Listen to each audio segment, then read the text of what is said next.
ଆଚ୍ଛା, ଓଡ଼ିଶାରେ ପୂର୍ବତନ ମୁଖ୍ୟମନ୍ତ୍ରୀ ଏତେ ବର୍ଷ ଶାସନ କଲେ, ବର୍ତ୍ତମାନ ବି ଆସିକିନି ମୋହନ ସରକାର କିଛି ଦିନ ଶାସନ କଲେଣି।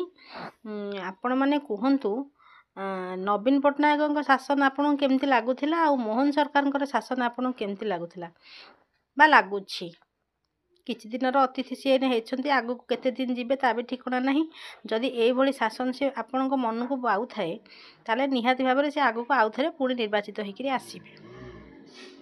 ସମସ୍ତଙ୍କ ପାଟିରେ ଏବେ ଶୁଣିବାକୁ ମିଳୁଛି, ଓଡ଼ିଶା ରାଜଗାଦିରେ ଯଦି 2 ଜଣ କେ ମାନେ କ'ଣ କହନ୍ତି, ଭଲ ଆଉ ସରଳ ଲୋକ ଥାଆନ୍ତି, ସିଏ ହେଉଛନ୍ତି ଜଣେ ନବୀନ ପଟ୍ଟନାୟକ, ଆଉ ଜଣେ ହେଉଛନ୍ତି ମୋହନ ବାବୁ। ସେ 2 ଜଣଙ୍କୁ ଜଗା ବଳିଆର ଆଖ୍ୟା ବି ଦିଆଗଲାଣି। ହେଲେ ଏବେ ମୋତେ କୁହନ୍ତୁ ଯେ ଆପଣଙ୍କ ପସନ୍ଦର ମୁଖ୍ୟମନ୍ତ୍ରୀ କିଏ?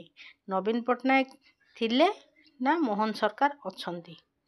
ତାଙ୍କ ଭିତରୁ ଯେଉଁ 2 ଜଣ ଆପଣଙ୍କର ପସନ୍ଦ ହେବେ, ମୋତେ ଲାଗୁଛି ସିଏ ପୁଣି ଥରେ ନିର୍ବାଚିତ ହୋଇକି ଆଉ ଥରେ ଓଡ଼ିଶା ସରକାର ରାଜଗାଦିରେ ସିଏ ବସିପାରିବେ। କିଏ ଏକମତ ଅଛନ୍ତି ସବୁ ମୋ କଥାରେ?